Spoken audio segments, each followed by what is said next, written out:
find that as someone who was born here but has family who immigrated here and learned about the history of our country, what was missing was understanding the realities of the founding people of this land.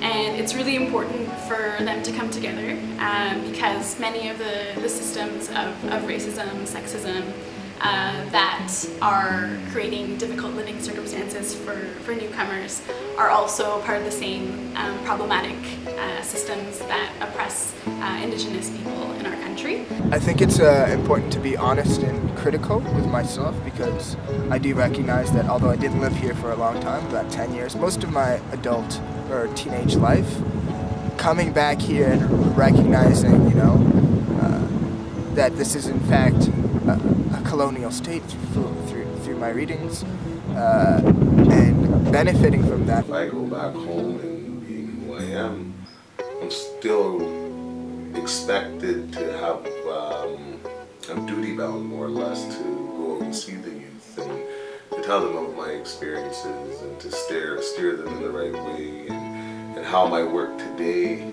does it. It's fantastic. I would have it no other way.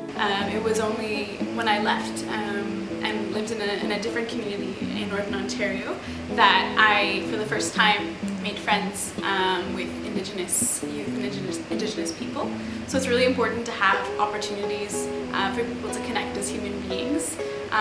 So there are many organizations that facilitate that, but just plainly having community events to bring people together. I need to really engage with that part of this land, and like the art I've been saying, I need to deconstruct and reconstruct an identity for myself viewed in what is Indigenous land. I don't know if you guys consider yourselves youth, but when I look at you guys, I have a sense of this brightness of the future. I see you guys young and full of energy and ready to go, and you guys will be the next leaders, the next, and yeah, you guys should give yourselves a pat on the back. That's what you did.